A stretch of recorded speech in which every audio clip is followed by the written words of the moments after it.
You have been watching when people are campaigning all over here without masks, and you're saying you are arresting people. Have I ever received a mask from anybody?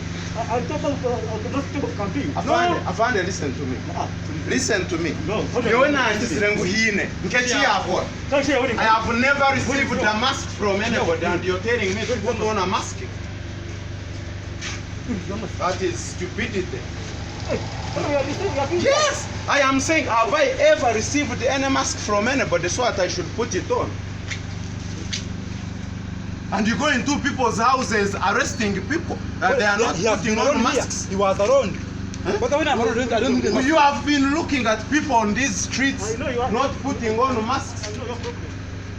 there's no problem here.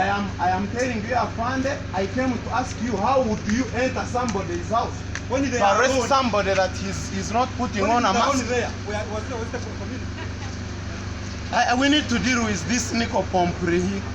You come to my office to arrest me that I don't have a mask. When I am alone,